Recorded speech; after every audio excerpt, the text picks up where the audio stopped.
The massive holographic display crackled to life in the center of the Earth Defense Council chamber. The room fell silent as an alien figure materialized before them, towering and imposing even in projection. High Commander Velthor of the Zephyrian Empire stood with perfect posture, his crystalline skin catching the harsh artificial light. His face was carved from living diamond. Beautiful and terrifying at the same time, Admiral Kim Dae-ho felt his heart pound but kept his expression calm. Around the curved table sat the most powerful humans in the galaxy. Defense Minister Park Min-na gripped her stylus tighter than necessary. General Lee Tae-jin's jaw clenched slightly. Director Han So-young maintained her poker face, though her fingers drummed silently on the table. Colonel Yoon Jae-wook stared straight ahead. His military training keeping him perfectly still. Velthor's voice filled the chamber like thunder. Humans, your species has made a grave error. You have spread too far, too fast. You have taken what does not belong to you. The alien commander paused, letting his words sink in. Behind him, the hologram showed star maps with human colonies.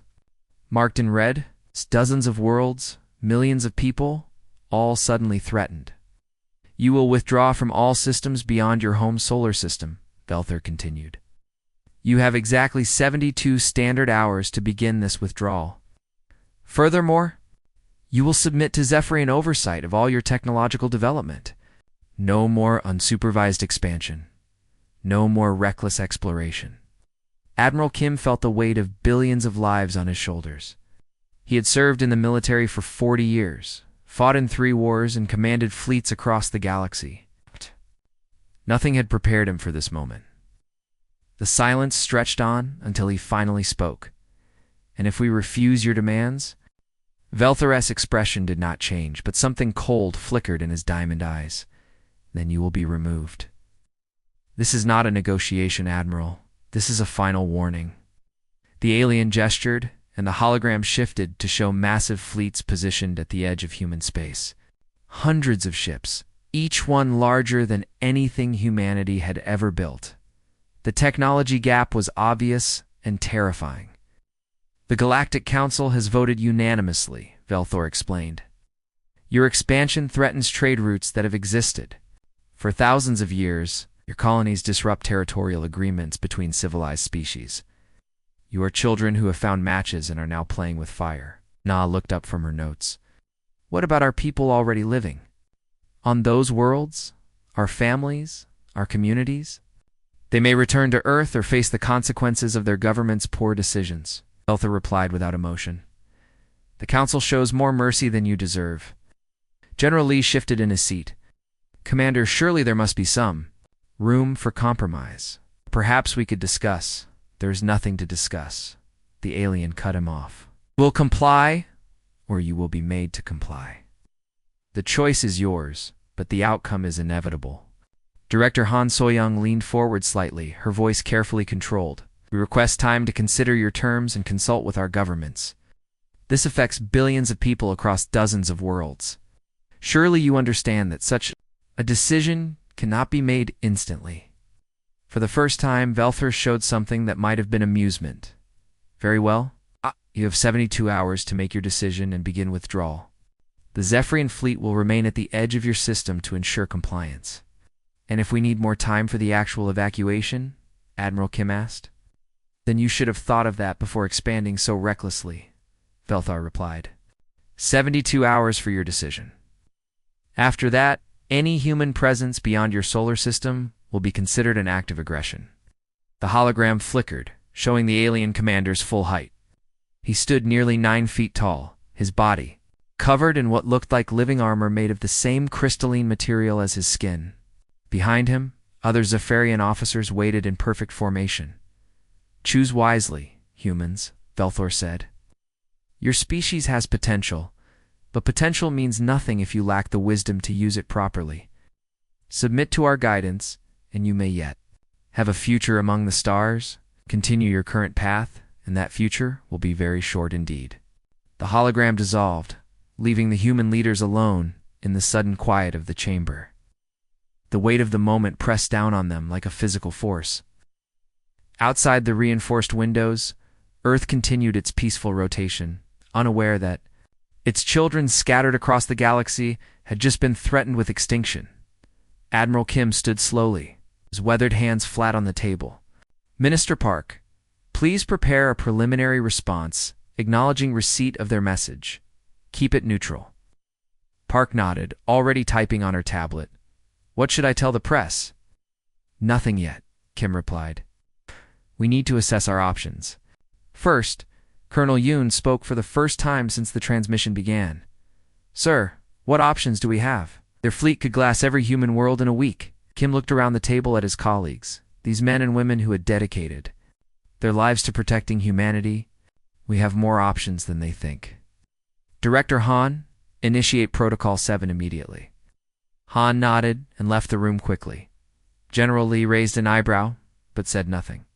Some protocols were not discussed openly, even among the inner circle, as the others filed out to begin the most important 72 hours in human history. Admiral Kim remained behind, staring at the space where the alien commander had stood. Velthar expected fear, expected submission, expected humanity to beg for mercy. He was about to learn that humans survived this long by never giving their enemies what they expected.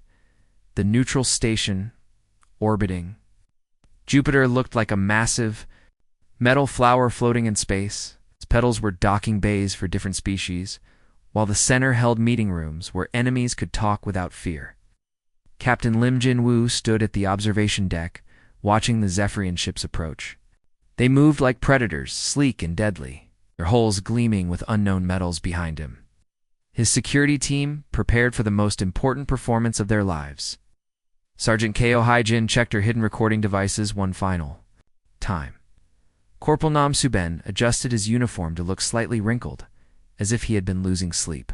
Intelligence Officer Oh Dongmin practiced looking nervous in front of a mirror. Member Captain Lim said quietly, "We are scared humans, who have never faced anything like this before.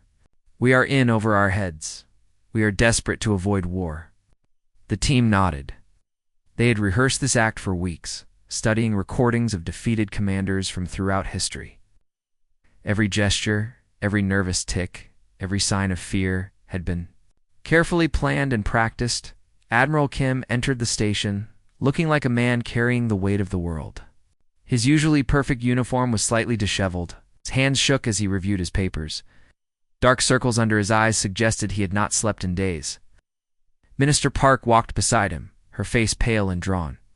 She stumbled slightly as they walked, catching herself against the wall. "Sir, are you certain about this approach?" Park asked, her voice barely above a whisper. "We have no choice," Kim replied, his voice cracking slightly. "They have us completely outgunned. Our only hope is to buy time and hope they show mercy." The Zephyrians were already waiting in the conference room when the humans arrived. Commander Velthor sat at the head of the table like a crystal throne. Beside him, Coordinator Thek studied the humans with obvious contempt. Several other alien officers flanked them, their diamond-like faces showing no emotion. Admiral Kim's hands trembled as he set down his documents. One paper fell to the floor, and he scrambled to pick it up, looking embarrassed and flustered. Minister Park sat down heavily, as if the weight of the situation was too much to bear. Commander Kim began, his voice carrying a note of defeat that made Captain Lim proud. "We have reviewed your terms carefully. Human government is prepared to comply with most of your demands." Coordinator Thex leaned forward, his crystalline features catching the light. "Most? You are hardly in a position to negotiate, Admiral." Park jumped in quickly, her voice nervous and high-pitched. "We need more time for evacuation procedures. Some of our outer colonies have been established for decades. They have families, children, entire agricultural systems. Surely you understand the massive logistics involved in relocating millions of people safely." Kim nodded eagerly, like a drowning man grasping for a rope. 6 months. We need at least 6 months for complete withdrawal. We want to cooperate, but we need time to do this properly. Velthor considered this for a long moment. The silence stretched uncomfortably. Kim fidgeted with his papers, dropping another page. 3 months, the alien commander finally said. "No more."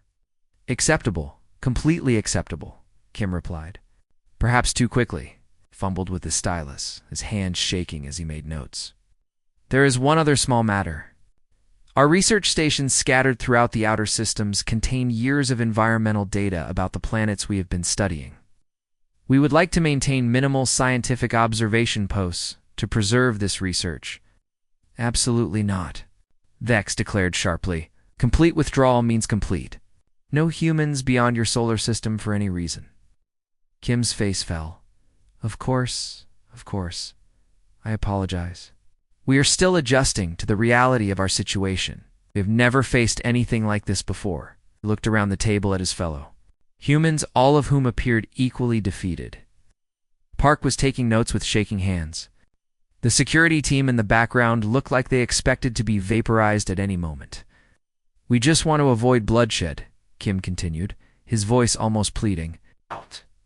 Our people are scared. They have heard stories about what happens when species resist the Galactic Council. We do not want that fate for humanity. Meanwhile, far across the galaxy, Major Kung Yunho sat in a command center that officially did not exist. The facility was buried deep inside an asteroid that had been hollowed out over the past 5 years. His screens showed hundreds of signals, coming from across human space, each one confirming that dormant systems were coming online. The message had been simple: garden flowers bloom at midnight. But its meaning was anything but simple. Across dozens of worlds, facilities that the Zephyrians had cataloged as mining operations, research stations and civilian installations were revealing their true purpose. Commander Shinbiora pulled up tactical displays showing the repositioning of human assets. All stealth ships are moving to predetermined positions. The aliens are tracking our obvious military vessels, but they have no idea about the Ghost Fleet, Lieutenant Kim Haywin. Monitored communication networks. Our intelligence services are focused on our government communications and military channels. They are not even watching our civilian networks, where most of our real coordination is happening. Systems analyst Zhang Wusong worked at a bank of computers, each one controlling a different aspect of the deception. The fake infrastructure. Reports are working perfectly. They think our industrial capacity is 1/10 of what it actually is. Back at the negotiation table, Admiral Kim was signing preliminary agreements with hands that shook so badly he could barely hold the stylus. He looked up at Velthar with eyes full of defeat and desperation. Thank you for your patience with us, High Commander. We know we are not worthy of such consideration, but we are grateful for the chance to surrender peacefully. Coordinator Thex smiled coldly. Wisdom, Admiral? Your species may survive yet, if you continue to show such wisdom. As the session ended, the humans left looking like beaten dogs. The Zephyrians watched them go with satisfaction, convinced they had just witnessed the surrender of another inferior species. None of them noticed that Captain Lim's team had been recording everything, or that the nervous humans had been studying every detail of Zephyrian technology, security procedures, and tactical doctrines. The performance was complete. Now came the real show. The digital clock on the main display showed exactly 0800 hours. Earth Standard Time. Across the galaxy, billions of beings held their breath as the 72-hour deadline expired. On the bridge of his flagship, High, Commander Velthor activated the communication array with confident satisfaction. Ready to formally surrender humanity to Zephyrian rule, the holographic image that appeared made Velthar freeze. In shock, Admiral Kim stood before the camera, but this was not the same broken man from the negotiations. His back was straight as steel. His uniform was perfect and clean. His weathered face showed no fear, no nervousness, no desperation. Instead, his eyes were cold and calculating, like a predator studying its prey. Hi, Commander, Kim said, his voice steady and strong. I am afraid there has been a serious misunderstanding. After careful consideration, humanity formally declines your ultimatum. Words hit the Zephyrian bridge like a physical blow. Several alien officers gasped in disbelief. Coordinator Thex stepped forward, his crystalline face twisted with anger. Impossible, Velthor snarled, his composure cracking for the first time. Your pathetic fleets are outnumbered 50-1. Your primitive technology is centuries behind ours. You have no chance of victory. Kim's response was a smile that sent chills through every alien watching. It was not the smile of a desperate man making a final gesture. It was the smile of someone who knew a secret that would change everything. Director Han Kim said calmly, "I think it is time to show our friends what they missed during their intelligence gathering." Director Han So-young stepped into view beside the Admiral. Gone was the pale, nervous woman who had fumbled with papers during the negotiations. In her place stood a confident professional who had spent decades preparing for this exact moment. "Computer, display tactical overview Omega," she commanded. The holographic display between the two ships exploded with information. Star charts filled the space, showing trade routes, supply lines, and strategic positions throughout the galaxy. What had looked like random human settlements scattered across space now revealed their true pattern. Every single colony sat at a critical choke point junction, or communication relay. Every major trade route in the galaxy, Han explained, with the tone of a teacher giving a lesson. Every strategic hyperspace position. Every communication relay that connects the galactic powers. We've been studying and mapping galactic infrastructure. For 20 years, ever since first contact with alien civilizations, Velthor stared at the display in growing horror. The implications were staggering. "You were supposed to be primitive explorers," he whispered. "While you saw us as bumbling primitives, stumbling through space," Han continued, "we were actually conducting the most comprehensive intelligence operation in galactic history. Every diplomatic mission, every trade agreement, every cultural exchange was also a data-gathering opportunity." Suddenly, Captain Lim Jin-woo's voice crackled through the communication system from somewhere in space. "Attention Zephyrian vessels. You are completely surrounded. Our research ships have been in position for the past 18 hours. They never detected them because your sensors were looking for the wrong kind of technology." The tactical display shifted, and dozens of human ships appeared around the Zephyrian fleet. They had been invisible, hidden by technology the aliens had never encountered before. The Zephyrian sensors had been programmed to detect known galactic technologies, but humanity had developed something entirely different. "This is Colonel Beek Sun-ho commanding the Titan Strike Group," came another voice through the speakers.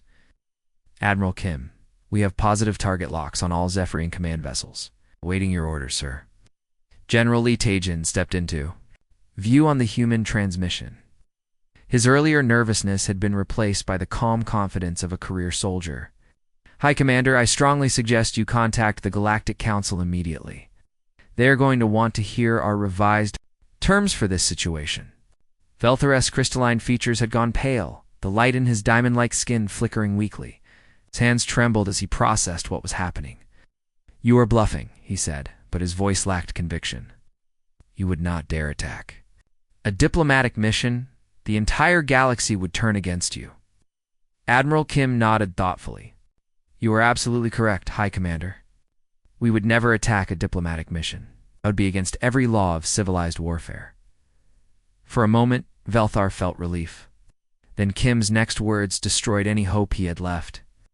"However," the Admiral continued, "the 72-hour deadline has now expired. According to your own ultimatum, you are no longer diplomats.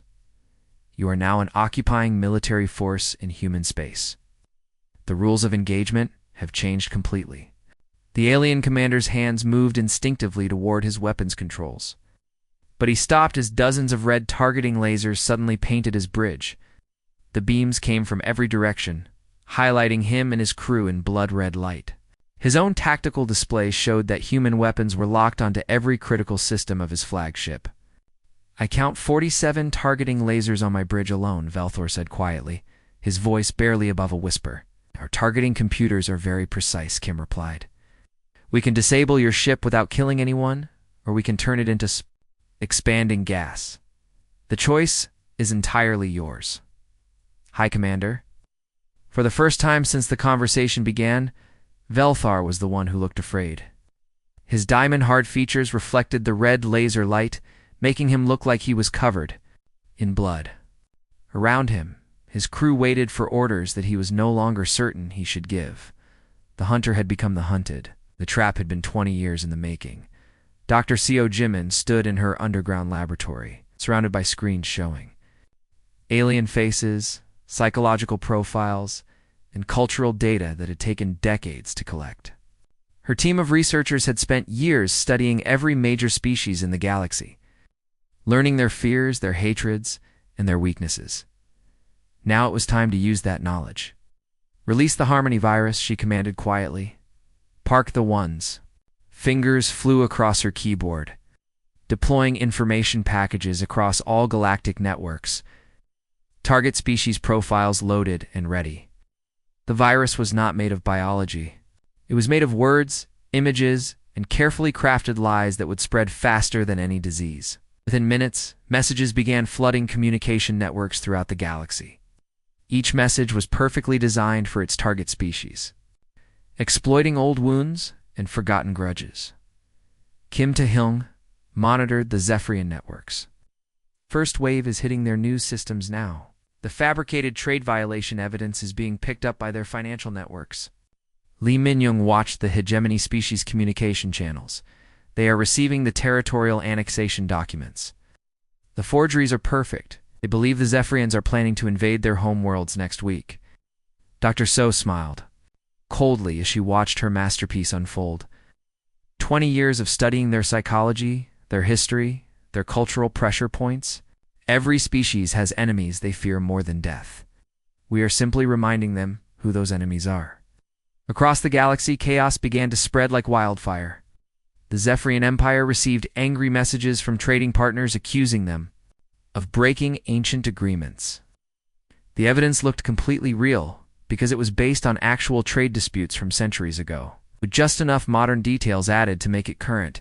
The hegemony species called emergency meetings as their leaders studied intelligence reports showing Zephyrian fleets moving toward their borders. The reports were fake, but the fleet movements were real Zephyrian ships conducting routine patrols. But context was everything. Humanity controlled the context now. Major Oyujin ran the psychological warfare operations from a hidden facility that officially did not exist. Her team had spent years learning how each alien species thought, how they made decisions, and what would make them panic. The collective is mobilizing their defense fleets, she reported to Admiral Kim during a secure briefing. They believe the Zephyrians are planning a three-front war. The Rim Alliance is recalling their ambassadors. The independent worlds are requesting emergency protection from anyone who will provide it. Casualties? Admiral Kim asked. Major O replied, "We are not killing anyone. We are simply letting them kill each other's trust." While the information war raged across communication networks, Commander Kong Soo-ho led a very different kind of operation. His shadow fleet consisted of ships that looked like ordinary civilian transports, cargo haulers, and passenger liners. They had been hiding in plain sight for years, moving through Zephyrian space disguised as harmless merchants. "Target the infrastructure, not the people," Kong reminded his captains during their final briefing. "We want to cripple their ability to function, not start a massacre." His ships struck like ghosts in the night. They hit power stations that supplied entire cities, but they did it during maintenance hours when the facilities were empty. They disabled communication satellites that connected distant worlds, but they sent warning signals first, so no one would be caught in debris. They disrupted shipping lanes by creating false navigation hazards, forcing cargo ships to take longer. Root's Captain Yoon Hiram's engineering corps deployed their most secret weapon. Nanoscale disruptors that were smaller than dust particles, invisible to most sensors, and programmed to cause system failures weeks after deployment. A transport ship would suffer engine problems. A space station would lose life support for exactly 30 minutes before backup systems activated. A military base would find its weapons systems offline for maintenance just when they needed them most. The beauty of it, Captain Yoon explained to her team, is that it looks like normal mechanical failures. Bad luck, poor maintenance, no one suspects sabotage when the failures happen weeks later and look completely random. The economic effects began showing within days. Zephyrian currency started losing value as trading partners canceled contracts. Their stock markets crashed as investors panicked about the brewing conflicts with former allies. Supply lines that had operated smoothly for centuries suddenly became unreliable, as ships were delayed, rerouted, or forced to carry expensive security escorts. Status report: Admiral Kim requested during a secure briefing 3 weeks after the operation began. Lieutenant Colonel Park Dong-hyun, Humanities Intelligence Coordinator, pulled up economic data on the main screen. The Zephyrian economy has lost 38% of its value. Their government is spending more on crisis management than on military operations. 3 major trading partners have suspended all business relationships pending investigation of the alleged treaty violations. What about their military capability? Asked General Lee. Intact but paralyzed, reported Major Han Kuwon from Psychological Operations. Their fleets are being recalled to defend against threats that do not exist. They're positioning forces to fight wars that are not happening while ignoring the real damage we are causing to their infrastructure. Any sign they have discovered our involvement? Admiral Kim asked. Commander Kong shook his head. They're too busy fighting fires to look for arsonists. Every system failure looks natural. Every diplomatic crisis appears to be the result of their own aggressive policies. We are invisible because they are not looking for us. Dr. Seo joined the briefing via secure link from her laboratory. The psychological profile predictions are holding perfectly. Each species is reacting exactly as we calculated they would. Fear, anger, and suspicion are doing more damage than any weapon could. Admiral Kim studied the reports with satisfaction. They wanted a war with humanity. Instead, they got a war with everyone else. While we watched from the shadows, the galaxy was tearing itself apart. Humanity had not fired a single shot. The Grand Chamber of the Galactic Council looked different now. 6 months ago, it had been a place where the Zephyrian Empire commanded respect and fear from hundreds of species. Today, it felt more like a courtroom where the guilty waited to learn their punishment. Director Bae So-yoon walked through the marble corridors with steady confidence. Her heels clicked against the polished floor as she made her way to the central podium. Behind her, Deputy Director Cho Min-soo carried documents that would reshape galactic politics. Security Chief Lim Hai-jin scanned the crowd of alien delegates, watching for any signs of trouble. Protocol Officer Kim Se-jun made sure everything was perfect for humanity's first address. As the galaxy's new dominant power, the chamber was packed with representatives from species that had once been part of the mighty Zephyrian Empire. Now they sat like nervous students, waiting for exam results. Some fidgeted in their seats. Others whispered among themselves in languages that humanity had learned to understand perfectly. Hi, Commander Velthor sat in what had once been called the defendant's chair, though no one used that name anymore. The proud alien who had delivered ultimatums to Earth was gone. In his place sat a broken leader whose empire had crumbled around him. His crystalline skin had lost its shine. His diamond-like features looked dull and lifeless.